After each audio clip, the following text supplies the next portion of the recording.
Pentingnya memulai sesuatu dengan alasan yang jelas, agar dapat memotivasi dan menginspirasi orang lain. Banyak orang yang memiliki tujuan besar dalam hidup dan berusaha mewujudkannya dengan segenap upaya. Namun, tidak banyak yang mampu meraihnya meski dengan sumber daya yang melimpah. Di sisi lain, ada sedikit orang yang mampu meraihnya dengan sumber daya seadanya. Bedanya, orang yang sedikit ini memiliki alasan yang jelas dalam memulai sesuatu. Mereka tahu betul mengapa mereka melakukan sesuatu, tidak seperti kebanyakan orang yang lebih mementingkan apa yang harus dilakukan dan bagaimana cara melakukannya.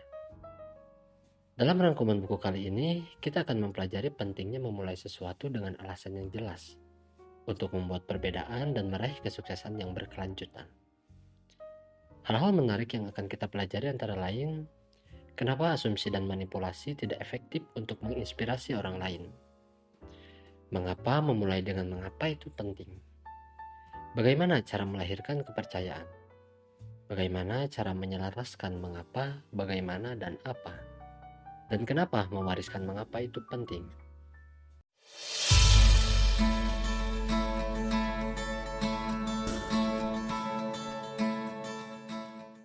Assalamualaikum warahmatullahi wabarakatuh. Selamat datang di Pustaka Suara. Dalam video kali ini, saya akan membawakan ringkasan buku yang berjudul Start With Why, karya penulis dari Simon Sinek. Start With Why merupakan sebuah buku yang menjelaskan pentingnya menemukan alasan terlebih dahulu dalam melakukan sesuatu, baik di kehidupan personal, profesional, maupun bisnis. Di dalam buku ini, kita akan mempelajari cara seorang pemimpin besar berpikir, bertindak, dan berkomunikasi untuk menginspirasi dan memotivasi orang-orang di sekelilingnya. Simon Sinek merupakan seorang penulis dan juga pembicara yang percaya akan adanya masa depan yang lebih baik bagi semua orang. Sebelum kita lanjut, saya sangat mendorong kamu untuk membaca bukunya secara keseluruhan, supaya mendapatkan pemahaman yang lebih mendalam. Tidak lupa saya mencantumkan link bukunya di deskripsi video di bawah ini. Kesuksesan yang hakiki tidak bersumber dari asumsi dan manipulasi. Kesuksesan kamu di masa depan ditentukan oleh keputusan-keputusan yang kamu ciptakan. Sayangnya, banyak orang yang mengambil keputusan hanya berdasarkan asumsi. Mengambil keputusan berdasarkan asumsi tentu merupakan hal yang berbahaya, karena dapat berujung pada keputusan yang salah. Idealnya, sebuah keputusan harus dibuat berdasarkan informasi yang didapatkan. Semakin banyak informasi yang kamu dapatkan, semakin baik pula keputusan yang akan kamu buat. Tapi sayangnya, hal ini juga tidak selalu menjamin tepat atau tidaknya keputusan yang akan kamu buat. Kadangkala keputusan yang dibuat berdasarkan naluri lebih efektif dan lebih berhasil dibandingkan mengikuti data yang ada. Lalu, bagaimana seharusnya kamu mengambil sebuah keputusan agar kamu memperoleh kesuksesan yang berkelanjutan dan jangka panjang? Jawabannya sederhana, temukan dan mulailah dengan alasan yang tepat. Selain berasumsi, banyak orang mengambil keputusan yang salah dengan melakukan berbagai strategi. Dalam dunia bisnis contohnya, perusahaan melakukan berbagai cara untuk meningkatkan transaksi seperti menurunkan harga, melakukan promosi, memanfaatkan ketakutan pelanggan, memberikan janji, menekankan melalui kelompok, dan menciptakan produk baru. Di sisi internal, perusahaan juga menawarkan bonus bagi para karyawannya untuk meningkatkan kinerja mereka. Strategi yang digunakan tersebut merupakan sebuah bentuk manipulasi yang hanya bertahan dalam waktu singkat. Strategi ini memang efektif jika digunakan untuk menciptakan keuntungan jangka pendek, namun tidak efektif jika tujuan besar perusahaan kamu adalah kesetiaan dari pelanggan dan karyawan. Strategi ini dapat memotivasi pelanggan kamu untuk tetap berbisnis dengan kamu, karena akan ada perusahaan lain yang dapat melakukan hal yang sama dengan kamu. Hal itu pun juga tidak dapat menginspirasi karyawan agar tetap loyal dengan perusahaan kamu. Jika ada perusahaan lain yang menawarkan keuntungan materi yang sama, bahkan lebih dari perusahaan kamu, jelas karyawan kamu akan berpikir dua kali. Untuk memperoleh kesetiaan para pelanggan dan karyawan, kamu membutuhkan hal yang lain, yang lebih besar daripada itu. Sesuatu yang tidak berupa manipulasi, melainkan sesuatu yang bisa memotivasi dan menginspirasi. Kamu harus menemukan sebuah alasan mengapa orang-orang mau melakukan sesuatu bahkan tanpa adanya hukuman dan imbalan. Sebuah alasan yang mengandung nilai yang mampu menginspirasi orang lain. Memulai dengan mengapa, itu naluriah dan ilmiah. Pemimpin yang menginspirasi dan perusahaan yang bernilai tinggi memulai segala sesuatu dengan mengapa, bukan apa dan bagaimana. Mengapa mereka memperjuangkan sesuatu, atau mengapa mereka membangun perusahaan tertentu merupakan hal penting yang sudah mereka sadari dan miliki sedari awal. Mengapa adalah tujuan, kepercayaan atau isu yang diperjuangkan mengapa berkaitan dengan nilai-nilai yang dipegang dan diperjuangkan seseorang atau lembaga yang selalu terwujud dan terakulasi dengan setiap aktivitasnya. Salah satu contoh perusahaan yang memulai dengan mengapa adalah Apple. Apple dibangun dengan semangat melawan status quo dan memberdayakan setiap individu. Apa yang dilakukan Apple pada awalnya adalah memproduksi komputer. Sedangkan bagaimana Apple melakukan adalah dengan cara merekrut karyawan terbaik dan membuat tampilan produk sebaik mungkin. Tentunya, Apple bukan satu-satunya perusahaan komputer yang ada di dunia ini. Beberapa perusahaan komputer lain seperti Dell, Gateway, HP, dan Toshiba merupakan pesaing berat Apple. Bahkan beberapa perusahaan lebih dulu memulai industri ini daripada Apple. Lalu mengapa Apple mampu memiliki banyaknya pelanggan fanatik di seluruh dunia meskipun dengan harga yang relatif lebih mahal? Isu yang diperjuangkan Apple adalah jawabannya, melawan status quo dan memberdayakan individu. Apple memiliki alasan yang jelas mengapa mereka membangun bisnisnya. Kejelasan visi ini membuat Apple terus tumbuh dan bertahan, bahkan ketika ia mengubah nama perusahaan dan tidak hanya menjual komputer saja. Satu hal yang pasti, Apple tetap dengan semangat awal mengapa perusahaan ini didirikan. Kejelasan tujuan ini yang membuat para pelanggan memiliki loyalitas yang tinggi terhadap Apple. Mereka bahkan rela menunggu lama untuk mendapatkan produk terbaru dari Apple, meski dengan harga yang lebih mahal. Mereka setia karena memiliki kesamaan nilai dengan isu yang diperjuangkan oleh Apple, bukan semata-mata karena produk yang dijualnya. Jadi mengapa lebih mampu menginspirasi orang lain dibandingkan apa dan bagaimana? Memulai dengan mengapa, lalu apa dan bagaimana sebenarnya sesuai dengan fitrah dan naluriah manusia. Orang-orang cenderung mengambil keputusan secara emosional, bukan rasional. Ada bagian dari otak kita yang bernama otak limbik yang berperan besar terhadap pengambilan keputusan ini. Selain itu, manusia secara naluriahnya memiliki keinginan untuk menjadi bagian dari suatu kelompok. Mereka mencari kesamaan prinsip, nilai, dan keyakinan. Jika ada perusahaan yang memiliki nilai yang sama dengan mereka, mereka akan ikut memperjuangkannya. Inilah yang menyebabkan Apple memiliki pelanggan fanatik di berbagai belahan dunia. Hasrat kita untuk merasa sebagai bagian dari kelompok sangatlah kuat, hingga kita mau berusaha keras melakukan hal-hal yang tidak rasional dan seringkali mengeluarkan uang untuk mendapatkan perasaan itu. Simon Sinek. Kepercayaan berasal dari kesamaan visi dan nilai yang dianut. Kesuksesan sebuah perusahaan atau organisasi tidak akan tercapai tanpa adanya rasa saling percaya antar individu di dalamnya. Kepercayaan membuat setiap orang merasa nyaman dan merasa aman dalam melakukan pekerjaannya. Kepercayaan juga membuat setiap orang merasa bertanggung jawab atas pekerjaannya. Kepercayaan ini berasal dari kesamaan nilai yang dianut atau mengapanya. Nilai ini yang jika diaplikasikan secara disiplin dan konsisten di dalam organisasi atau perusahaan akan menjadi sebuah budaya kerja. Setiap orang akan memainkan perannya secara total, karena suatu hal yang jauh lebih besar dari dirinya. Mereka berjuang untuk diri mereka sendiri, bukan karena adanya manipulasi berupa gaji tinggi ataupun bonus yang menanti. Pada dasarnya, setiap orang lebih mempercayai orang lain yang memiliki keyakinan dan nilai yang sama dengan mereka. Artinya, mereka lebih mempercayai mengapa dibandingkan apa dan bagaimananya.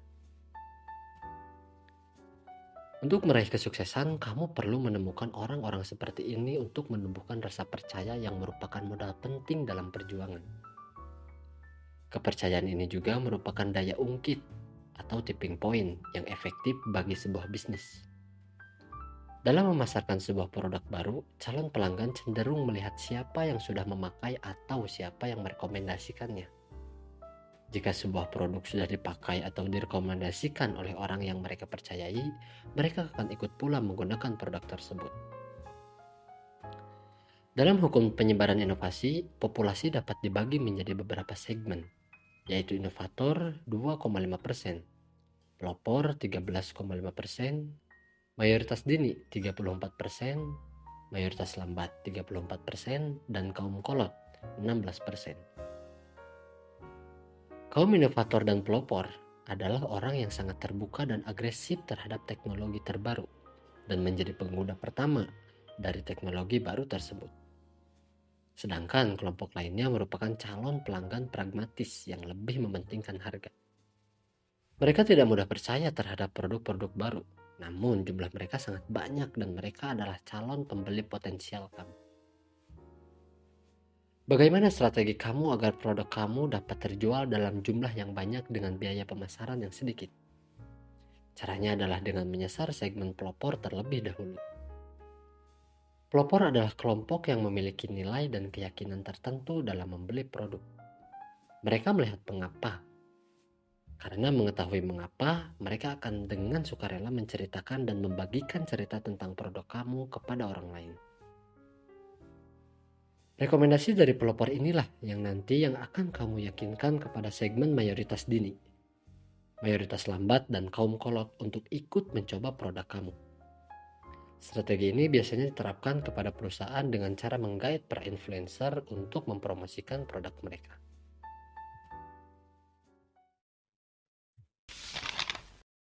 Selaraskan antara mengapa, bagaimana, dan apa. Mengapa saja tidaklah cukup untuk membuat organisasi atau perusahaan kamu sukses. Mengapa berada di tingkat konsep tidak kasat mata yang menjadi alasan utama kamu melakukan sesuatu. Ia berada di struktur paling dalam pada lingkaran emas dan di struktur paling atas dalam sebuah struktur kepemimpinan. Setelah mengapanya jelas, kamu perlu menemukan orang yang dapat membantu kamu mewujudkan tujuan kamu tersebut. Orang ini berperan untuk mewujudkan konsep yang abstrak itu menjadi rencana. Ia tahu bagaimana cara mewujudkan tujuan itu dengan membuat sistem dan proses yang jelas. Sebagai contoh, Apple. Apple memiliki Steve Jobs yang perumus mengapanya, sedangkan Steve Wozniak mewujudkan pemikiran Jobs dengan membuat perusahaan bernama Apple. Wozniak adalah jawaban dari bagaimana Jobs mewujudkan pemikirannya untuk melawan status quo dan memberdayakan individu. Apa yang dilakukan untuk memperjuangkan isu itu adalah dengan memproduksi komputer yang belum pernah ada. Orang yang berada di tahap bagaimana dalam struktur organisasi merupakan para eksekutor perusahaan atau organisasi yang akan mengkomunikasikan mengapanya perusahaan kepada karyawan, pelanggan, dan pemegang saham. Kebijakan yang mereka ambil harus selaras dan sejalan dengan mengapa perusahaan atau organisasi tersebut. Mereka juga harus memastikan bahwa apa yang dilakukan selaras dengan mengapa. Karena apa yang dilakukan mempresentasikan nilai yang kamu pegang. Sebagai contoh, kamu disuruh ke swalayan, lalu disuruh memilih antara Coca-Cola, air mineral, atau minuman beralkohol. Mana yang kamu pilih? Pilihan kamu menentukan mengapanya kamu. Jika kamu memilih air mineral, orang akan berpikir bahwa kamu adalah orang yang peduli dengan kesehatan. Peduli dengan kesehatan adalah mengapanya kamu. Hal ini menunjukkan hubungan antara apa dan mengapa yang harus berjalan secara beriringan. Mengapa, bagaimana, dan apa merupakan 3 komponen utama yang kamu butuhkan untuk menginspirasi orang lain. Pastikan ketiga unsur ini ada dalam organisasi atau lembaga kamu. Selain itu, ketiga hal ini juga harus berjalan secara selaras. Ketika mengapa, bagaimana, dan apa berjalan secara selaras, orang-orang akan percaya dengan lembaga atau perusahaan kamu. Mengapa harus diwariskan untuk sukses yang berkelanjutan? Begitu banyak pengusaha yang ingin membangun bisnis bernilai miliaran dolar, namun hanya sedikit yang dapat meraihnya. Pengusaha yang sedikit ini mampu meraihnya karena memiliki isu atau nilai yang perlu diperjuangkan. Mengapanya mereka sangat jelas seperti Apple, Microsoft, atau Walmart. Akan tetapi pada waktu tertentu perusahaan besar mengalami krisis mengapa, sehingga tujuan perusahaan tidak lagi jelas dan berdampak buruk pada perusahaan. Apple, Microsoft, dan Walmart pernah berada pada masa-masa ini. Apple mulai kehilangan arah ketika ditinggalkan Steve Jobs. Begitu pula Microsoft yang ditinggalkan Bill Gates. Sementara Walmart ditinggal mati oleh pendirinya, Sam Walton. Ketiga tokoh ini tidak mewariskan mengapa. Mereka membangun perusahaan kepada suksesor perusahaan selanjutnya, sehingga perusahaan hanya sibuk dalam hal apa dan bagaimana. Namun ada pula perusahaan yang mampu mengkomunikasikan mengapa mereka kepada pimpinan selanjutnya sehingga perusahaan tetap berjalan pada rel yang tepat. Contohnya adalah perusahaan Southwest Airlines. CEO sebelumnya, Herb Kehler, mampu membentuk budaya perusahaan yang baik, sehingga setiap orang memahami nilai-nilai yang diyakini perusahaan. Krisis mengapa ini juga rentan terjadi pada perusahaan-perusahaan lain yang sudah berdiri lama. Para pimpinannya mulai kehilangan arah dan bahkan tidak bersemangat lagi untuk menjalankan perusahaan mereka. Begitu banyak pengusaha yang sukses secara finansial, tapi mereka tidak merasa sukses. Mereka merasa ada sesuatu yang hilang dari diri mereka. Sebuah semangat yang mereka miliki di awal ketika memulai membangun bisnisnya. Oleh karena itu, kamu perlu melihat lagi ke belakang. Di waktu awal kamu memulai semuanya. Di sana, kamu akan kembali menemukan mengapa. Terlepas dari ukuran organisasi, terlepas dari jenis industri, terlepas dari produk atau jasa, jika kita semua bertanggung jawab untuk memulai dengan mengapa dan menginspirasi orang lain untuk melakukan hal yang sama, maka bersama-sama kita bisa mengubah dunia. Simon Sinek. Kesimpulan buku. Keputusan berdasarkan asumsi dan manipulasi tidak dapat melahirkan kesetiaan pelanggan dan karyawan, karena hal itu hanya bersifat transaksional. Keputusan terbaik diambil secara tidak kasat mata oleh otak limbik yang cenderung melihat nilai, isu, dan keyakinan dari hal tertentu. Kepercayaan lahir atas kesamaan nilai, prinsip, dan isu yang diperjuangkan, karena ini memberikan rasa aman dan kenyamanan. Mengapa perlu diselaraskan dengan bagaimana dan apa, agar pesan yang disampaikan tidak kabur? Mengapa perlu diwariskan dari generasi ke generasi agar tidak terjadinya krisis identitas dalam sebuah perusahaan? Itulah ringkasan buku karya Simon Sinek yang berjudul Start with Why. Terima kasih sudah menonton video ini, semoga video ini bermanfaat. Jika kamu menyukai video ini, jangan lupa untuk like dan subscribe. Insya Allah saya akan terus menghadirkan video-video ringkasan buku yang menarik dan informatif. Sampai jumpa di video selanjutnya. Wassalamualaikum warahmatullahi wabarakatuh.